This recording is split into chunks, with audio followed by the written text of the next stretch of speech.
Good day. I'm Dr. Naiema Taliep, a senior scientist at the Masculinity and Health Research Unit and the Institute for Social and Health Sciences at UNISA and the South African Medical Research Council. My presentation today will focus on community-engaged research at Praxis. It's all about building bridges.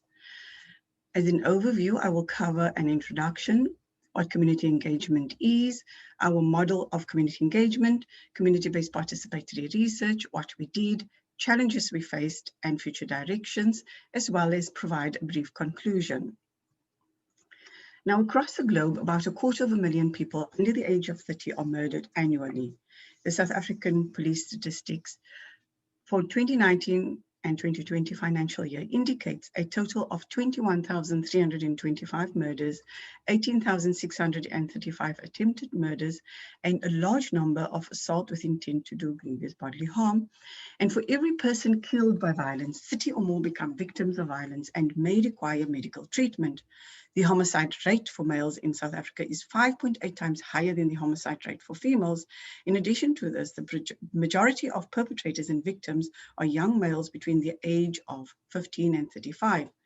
In South Africa and other low-income regions where there is a scarcity of effective contextually relevant violence and injury interventions, psychology is called upon to disrupt orthodox approaches and methods that are embedded in exclusionary practices, and to engage with communities in ways that contribute to the decolonization of knowledge construction and the dismantling of power imbalances, and to stimulate active participation and inclusion of community members in the entire research process. An example of this critical work is expressed through the Building Bridges project that is underpinned by a particular kind of community psychology that seeks to challenge the status quo and fill the gaps in primary prevention methods. Community engagement in particular has been identified as an important requisite for improving public health research, ensuring that community concerns are addressed, and for informing ethical decision-making when conducting research in contexts of vulnerability. Community engagement can be defined as a collaborative and partnership approach that emphasizes active and inclusive participation, equitable power and mutual benefit, mutual joint activities grounded in principles of justice, empowerment, critical consciousness, and self-determination. Community engagement is a participatory relationship building process where stakeholders with common priorities collaborate to identify community needs, make collective decisions, and develop methods to address particular issues that are identified by the community. Our approach to violence and injury prevention and safety and peace promotion interventions is underpinned by a community engagement strategy that fosters community participation, the formation of partnerships, community ownership of programs, and the strengthening of community prevention competencies and infrastructure with interventions that aim to intervene at various ecological levels and through multiple systems. Our transformational model of community engagement comprises 6 non-linear interconnected phases, including community readiness and relationship building, participatory research and action planning, piloting and implementation, monitoring and evaluation, awareness and advocacy, as well as sustainability.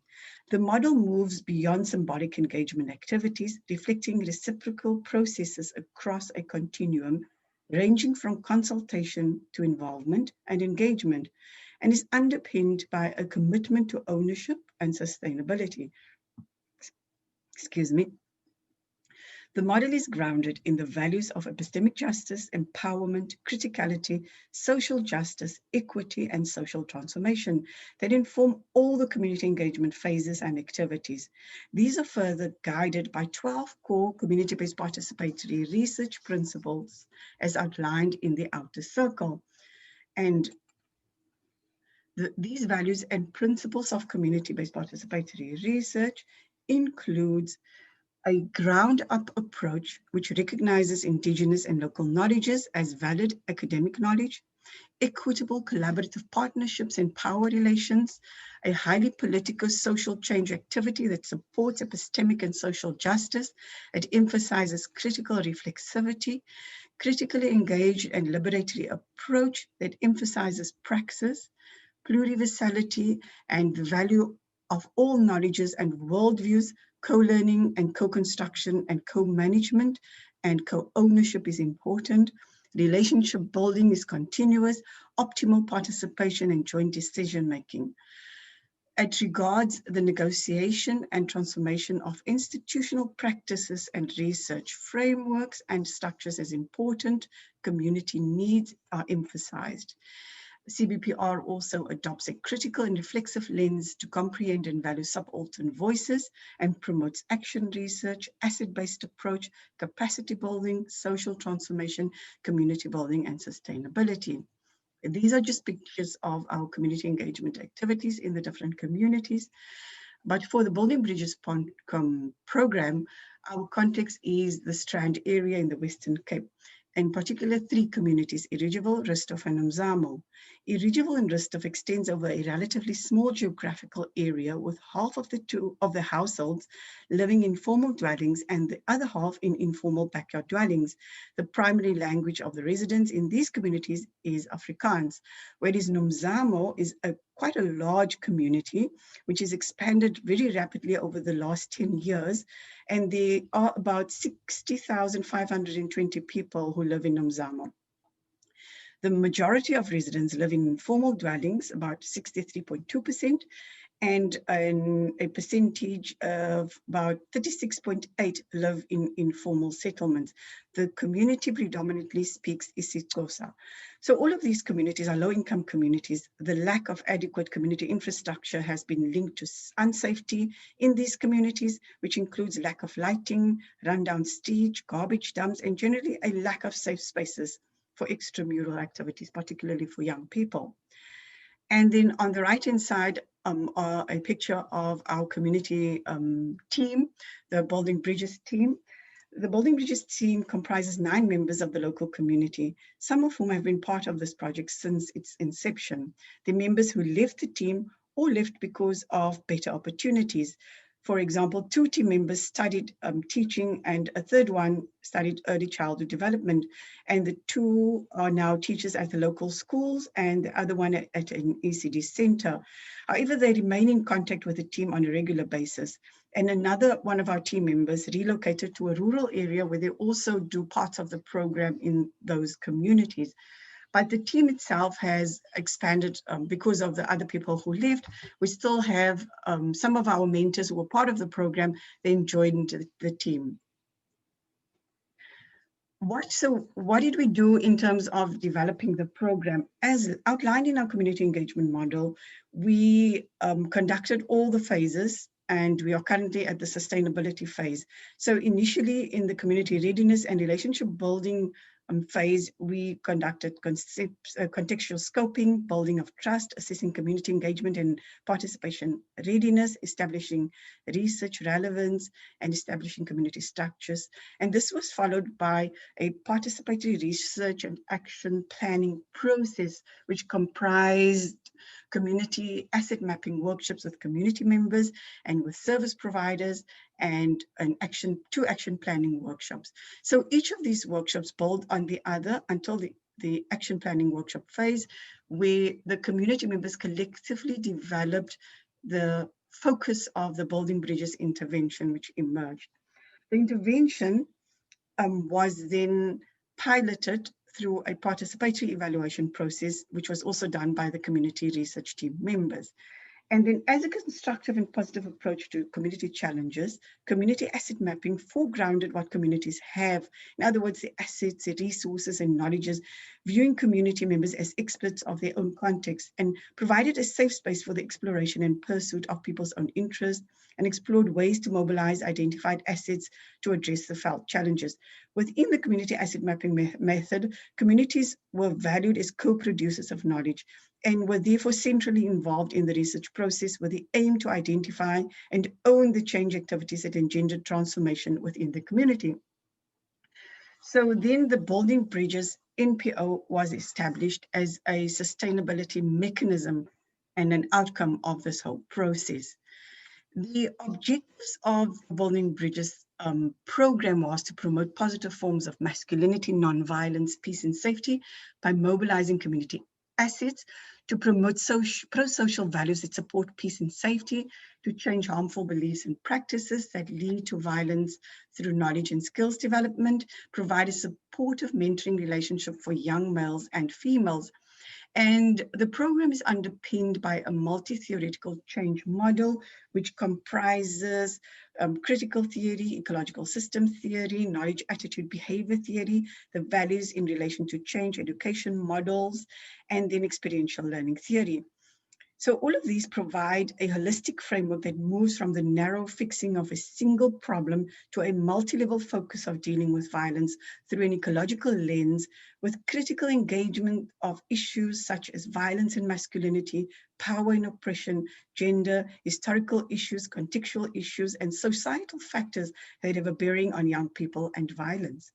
The knowledge, attitude, behavior model and the values education model provided the building blocks for enhancing knowledge and influencing attitudes, and the experiential learning approach provided the guidance for devising the appropriate modalities of the intervention that would bring about change in knowledge, attitudes, values, and behavior. So our main focus was on the formalization of the NPO in speaking about the sustainability phase that we are currently in. So the formalization of the NPO was central. The entire research team took ownership of the program and established the Building Bridges NPO. And continuous capacitation and training was pursued through various training workshops, in particular organizational building and guidelines for transformation. This included a focus on establishing community organizations, phases and cycles of development, of organizational development, that is, formulation of a vision, mission, and the development of a constitution, organizational leadership, organizational change and sustainability, group processes, and other organizational skills. And also what was important for us was the personal development of the entire team, and members are continually encouraged and supported to study further, attend training, whether it is internal or external training. And then also the process of training a cohort of mentors was key, and also drawing on existing relationships and networks for expanding the program, for recruiting participants, and expanding and strengthening of relationships was also encouraged. And then funding, of course. And we all know how the difficulty with funding in the current constraints within the field of research. And then sustainability capacity was key for us. So the entire focus in the stage that we are currently was on the sustainability and the formalization and registration of the NPO structure and the organizational development. In terms of challenges during this phase, and in fact in most of the phases of the community engagement model, all of us knows in resource-constrained environments, funding remains a challenge and the competition for scarce resources is tough. Although the team has been successful in obtaining funding from a local department of social development, aside from small donations in the form of the department, in the form of gifts from different organizations, the City of Cape Town, etc., the Department of Social Development remained the primary donor of the Building Bridges NPO. The team has been struggling with this, and we discovered a lack of leadership within the team to lead on funding. And we conducted a number of internal workshops, as well as one external funding training that team members attended. We appointed one person to lead on funding, and she has since managed to submit at least 2 funding applications this year, and another funding, they were encouraged to resubmit another funding for the next 3 years to the Department of Social Development. So community engagement is hard work. It requires a continuous presence, even if it is virtual, as in the case of the national lockdown during COVID-19. While it was challenging during the beginning because of data and internet access during COVID-19, the team solved this by acquiring a portable modem. We used a lot of online medium to engage and to contact each other. We set up a WhatsApp group for the team, which has been in place for a number of years already, but this has just strengthened our community engagement through the networking and through the engagement on the platforms. So community engagement can be emotionally taxing. Emotion or affect is an inescapable part of face-to-face community engagement encounters, interactions, collaborations, and participation within community contexts, and may comprise various interactive sensitivities and undercurrents between individuals within the bidirectional engagement between researchers as outsiders and community members, and even between community members themselves. Those who undertake community engagement work interact with community members, perform, deal with, manage, or have to cope with emotions or affect that may be mutually and psychologically challenging, shifting, and even traumatizing at times, as in the case of one of our team members who lost her son, and then within about 8 months, she lost another son.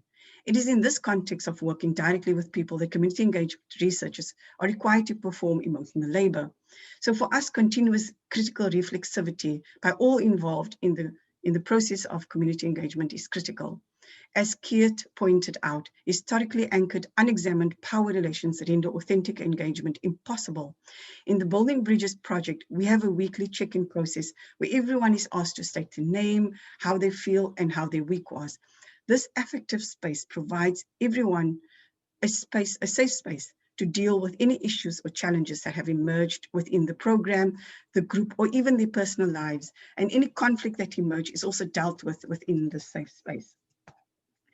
In terms of future directions, sustainability, of course, is still key. There's lots of challenges that we face with sustainability, as I mentioned now, and this requires a lot of engagement and a lot of support by the academics. And so this will continue. And then the replication of the study in more communities, we envisage to replicate and expand the program into other communities over the next few years.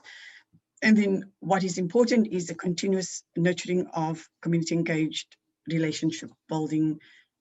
And then in conclusion, the transformatory approach to community engagement embodied in this project provides an important example of how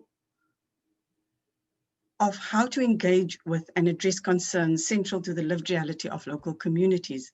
Community engagement embedded in the principles of community-based participatory research and critical scholarship disrupts and transforms conventional ways of learning, thinking, and knowing by disentangling epistemic and ontological biases through unsilencing marginalized voices, validating local knowledges through mindfulness and critical reflexivity of our role as academics and institutional representatives, while being cognizant of the power dynamics and hegemony of knowledge production.